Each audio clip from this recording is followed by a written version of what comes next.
Ahoy there, trader, and welcome back. This is the Anti-Investor Stocks and Options Trading Podcast. Today, I'll be breaking down some of stock market's hardest challenges. So today, let's talk about embracing diversity in modern trading strategies. Now, in today's modern trading world, the concept of diversification continues to be a hot discussion. Now, let's look at beyond the traditional 60-40 stock-bond split. Hello and welcome back to the Anti-Investor Stocks and Options Trading Podcast, where we talk about what really works and consistently wins at trading the financial markets. My goal is to give you the right tools, the correct rules, the software to assist you, a community to support you, and if you will allow me to be a mentor to show you the way so that you get real results in the fastest and smartest possible way.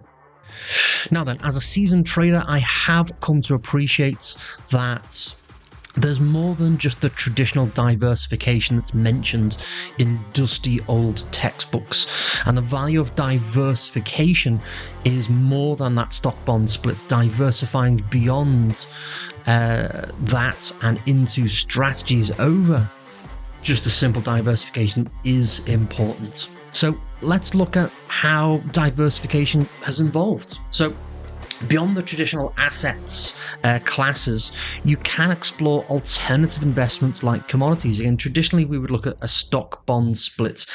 And in recent years, that hasn't worked the way that everyone expected it to work. And it may have worked in the 1950s, but markets dynamics can change. Again, compared to, compared to 20 years ago, there is a vast amount of different instruments, different ways that you can trade the same markets. I mean, just think about recently, we've seen an explosion of zero-day options.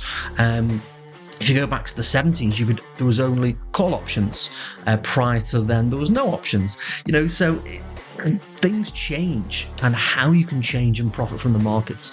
And just looking at different indexes or different instruments rather, like commodities, cryptocurrency, real estate, beyond the traditional asset classes. I've been looking at tax liens, obviously very common if you're in the US, but if you're outside of the US, nowhere else in the world has that. So just keep that in mind. You've got something wonderful there that is, a wonderful asset to trade.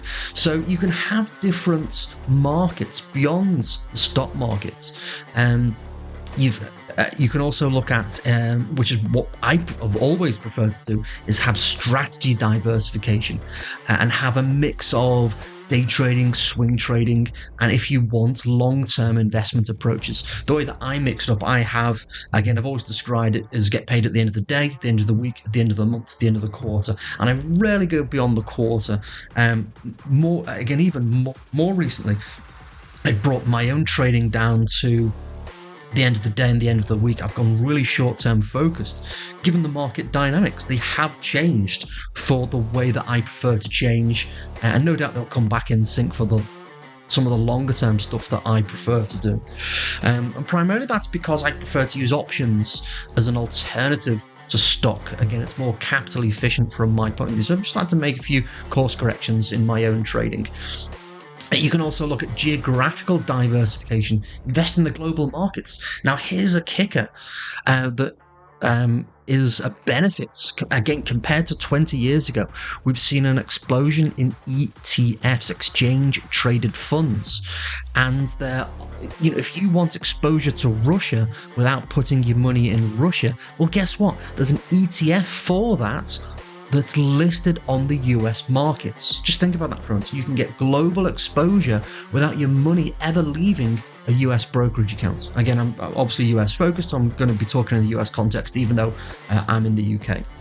But nonetheless, you can still have it in a Western world, and you can trade the Eastern markets. You can trade the BRICS nations, Australia. You can trade Brazil. You can trade emerging markets. You can trade high risk, low risk. You can trade bonds via ETFs, gold, commodities via ETFs. So you can trade a lot of the things that I've just mentioned. Again, cryptocurrency.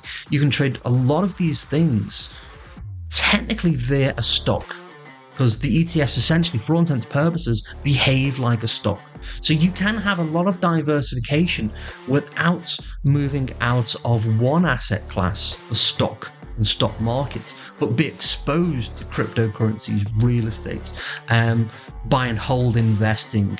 There's an ETF for that. There's an ETF for what I was talking to someone, a dividend focused ETF. So if you want those types of things, then you can go and invest, go and look at the ETFs, or you can use their research, the ETF that they've developed, to go and explore and use that as a springboard for your own research. So what I'm trying to get to is that recognizing that an old-fashioned asset class 60-40 stock bond split may be less effective in the current markets because we have such an array of opportunities around us. We can have diversification very quickly, all in one brokerage account, and that's something that is not previously been available before. Again, just 20 years ago, if you wanted to trade currency, you needed a separate account. You want to trade futures, separate account. You want to trade something else, separate account. Again, I'm just talking about the financial markets. If you wanted to trade real estate, you needed to have that, again, separate accounts that was not related. Now, if you want exposure to these things, you can do a lot of the asset exposure, if you like. If you wanted broad diversification in that way, you can do it all in one brokerage account and get exposure through again, ETFs or the stock markets. I like to have exposure via strategy diversification. Again, I'll trade, for example, one instrument, and at the moment that core focus is the SPX, the SP 500, specifically with options. So I've got a zero-day option strategy, and I've got multiple strategies that I can deploy on that one instrument that don't cross over, which is great. They're all independent of each other. So I may have anywhere from 1 to 3 trades in a day. Now, just because I'm day trading, I'm not sat here all day. I can check in the morning, the first hour, and I can check in the last hour of the day, and basically see if there's a setup. And I've got 3 opportunities in that time window. Now, if I want to sit there all day, I've got strategy for that. And some of my students prefer the all-day scalping version of this as well. Again, it really comes down to what you want to do as a trader. So that's one way of doing it. And then I've got the overnight swings as well. So if there's an opportunity to bed and breakfast for potentially explosive movements, which we saw this week, which is the beginning of March, we've seen some gapping and jumping movements at the end of February, beginning of March. So we can take advantage of that because, again, the market leaves footprints for these things. And then we've got the get paid at the end of the week type of strategy. So I've got this 3, 4, 5 day swing opportunity when the market conditions are right. So there's something for me. And again, if I can't get to the desk on a particular day, I may be hiking, I may be out enjoying myself. Again, I'm not at the desk with these strategies, which is another reason for the development of them. I can spend time away from the computer, which is great. If you're a busy person, you can check in for 5 minutes at the turn of the first hour of the day and see if there's a set, and if there's not, you can come back in the last hour. Again, all you're doing is checking it for 5 minutes. You're not sat there for the hour. And again, if you want the swing trade option, again, you've got that. And then, again, from trend trading strategies, which I'll be reviving. Again, for those of you who know, I had most of my computers stolen early in January. It's taken me a wee while to get back into a routine, back with a setup, and get all my strategies deployed effectively. Again, so again, I'm resuming those activities. So I'm looking at getting paid at the end of the month and the end of the quarter again. So again, these things take 20-30 minutes 2-3 times a week, or with the get paid at the end of the quarter. There's not those setups. They're not every day. They may get one a week or every other week. Is the point there? So what I'm trying to highlight more than anything, it's not time intensive, even if you've got short time horizons. But I've got strategy diversification in 2 or 3 different asset classes, and that gives me the diversification that I want in my own trading without having to worry about, well, if stocks are doing this, what's currency's doing? If currency's doing that, what's gold doing? I don't have to worry about that. I'm just a systematic trader looking for opportunities, so I diversify with strategy and time horizons. So I hope that explanation makes sense. Now, some perhaps unconventional techniques to diversify, as I've just touched on. You can look at some bizarre combinations. There's people who specialize in these things. Again, this is far too much for me. If you've got more time than sense, you can go down this avenue for understanding the biases to various market conditions. Again, I would firmly categorize these things under discretionary analysis. And maybe you'll see a huge opportunity that you can push all your chips into the center of the table and look at the long-term economic impact of a sector. And if you want to go down that road, that's great. Again, for me personally, I made the choice to look at the pretty little charts. I don't really want to read the research reports. I'm aware of them, but I don't really want to read and spend hours and hours and hours trying to formulate a bias on a commodity or a market or a sector and forecast in that way. But some people do. But you're going to need to explore the behavioral finance. Maybe you can look at the psychological biases. If a certain group of traders are interpreting the market information in one way or commonly, then you can look at the uncommon interpretation and maybe formulate that as a part of a more discretionary driven strategy. You can look at technological driven strategies as well. There's the rise of AI. We've spoken about this separately, using computers to devise algorithmic approaches. Again, they've been around for a long time at the institutional level, but they do require a team of programmers. However, in the last couple of years, we have seen the rise of the machine. No Terminator or Terminator 2 has appeared yet at my door. Maybe next week. Sorry, Arnie. But we can look at the machine learning for predictive analysis across different markets, and you can pretty much plug in different scenarios if you want to get really elbows deep into these things. And certainly, if you're not a coder, which is where I am on this in this conversation, you can hire a programmer again and run algorithmic models. There's software out there. There's if this then that type software that you can use that will plug in different scenarios, and you can see the outcome and formulate a strategy around those different scenarios across environmental or social or government type investing opportunities that you might have seen. Again, if you want to go down the rabbit hole of this, is you can also consider ethical investing, sustainable investing strategies, green. If you've got certain morals that you want to abide by, then again, there's something for you as an investor. And again, which one's right? Only you know. This is probably the hardest part about trading and investing, is trying to figure out, okay, what's right for you? Again, it all works some of the time. And this is the hard part. It all works some of the time, and nothing works all of the time. But what's more important is for you to figure out, what do you want? How do you imagine your trading strategy to be? Again, I was talking to a random chap just yesterday about this who asked me a question, and maybe foolishly I told him what I do. I don't normally like telling people what I do because it usually gets me into a long conversation of give me stock tips. But this guy was asking smart questions, and so I told him what it did, and obviously he was starting to kind of probe a little bit more. And the way it was described, because from his point of view, that day yesterday was his first day. So if today's your first day off, you're still wondering what style of trading, what your personality as a trader is another way of describing this. You've got a broad spectrum. I'm at one end, which is short-term trading, algorithmic, fast action, if you like. On the slow end, you can get paid at the end of the day, the week, the month. That's where I sit. And again, there's a myriad of styles, again, at that end of the spectrum. At the other end of the spectrum, if you imagine a straight line, it's Warren Buffett. Long-term investing, buy and hold. Dividend traders. You're buying a stock and you don't really care a great deal about the stock price as long as you're getting dividends. You're getting a yield on your investments that you wouldn't otherwise get anywhere else. So there's two ends of the spectrum. And then somewhere in the middle might be index investing. You're being active at the end of every month, regardless. You're going to buy stock A or the index. You're going to do dollar cost averaging.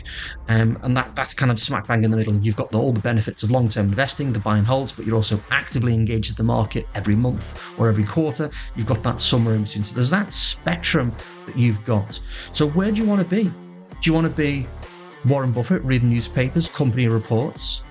Or do you want to be, the other end of the spectrum, which is where I am, having fast action, getting often paid at the end of the day and the week for the trading strategies with minimal time investment, using a systematic and algorithmic trading approach, rule-based trading approach.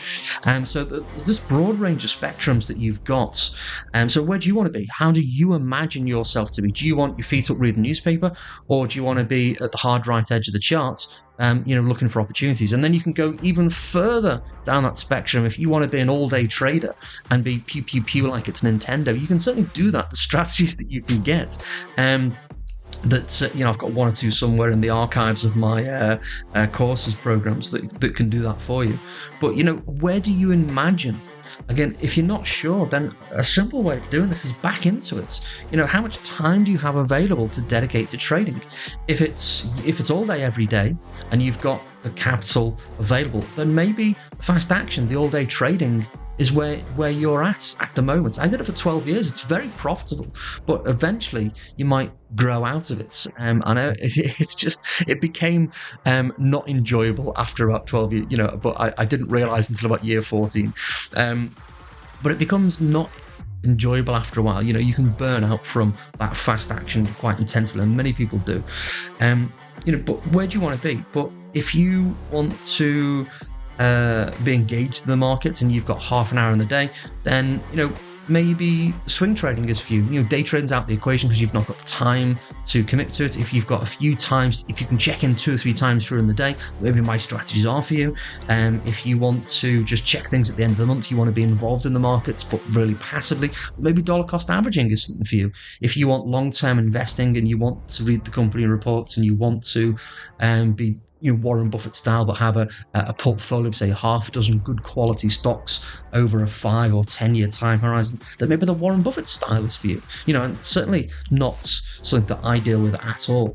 But you've got this spectrum, and again, there's really broad strokes here, but just a myriad of things in between all of this that help you with diversification. Maybe you can do 2 of these things. Maybe you can do the dollar cost averaging, so you've got something passively engaged in the markets, and you can do the Warren Buffett, or you can do the short-term, get paid at the end of the day, at the end of the week type of trading activity. You can do 2 of those things. You don't have to just do one. And again, just think about where you're at in your trading career and what you want from trading. And that's what I've always mean. And I believe that's what people mean by what is the personality of a trader. Anyway, I went clearly off the beaten track here. The show notes are out the window completely today. Anyway, diversification. In this modern world of trading that we live in, it's more than just spreading your investments across stocks and bonds. Again, worked in the 1950s. We've got a little bit more choices available to us. It is about combining various strategies. You can look at global perspective if you want to minimize risk and capitalize on different market conditions if you choose to, or you can stay focused on one market and diversifying by time horizon and strategy. And if you want to, you can incorporate both the traditional and the non-conventional methods, embrace technology, and have this a resilient, adaptive approach to navigating today's financial markets. Right, I'm done. Put a pin in this. If you like what you've heard today, be sure to follow and listen to the very first episode where I map out one of my more profitable money-making patterns. If you'd like to learn about my training and mentorships, head over to theantivestor.com. You can certainly shoot me an email to phil@antivestor.com. Let's start the conversation. I've always got a lot of time for serious traders because what I do isn't right for everyone, and at the very least, I'll always point you off in the right direction for what you're looking for. So that's all for today. Thank you for giving me your time and attention and making me a part of your regular routine. Have a wonderful day, and I'll speak to you at the same time next time. Toodaloo, trader. Keep in mind that futures, options on futures, stocks and stock option trading involve a degree of risk that may not be suitable for all investors. There is a risk of loss in every investment that you make, and it's your responsibility to assess the risks of your decisions. Past performance is no guarantee of future performance, and Antivestor provides educational information and does not provide financial advice.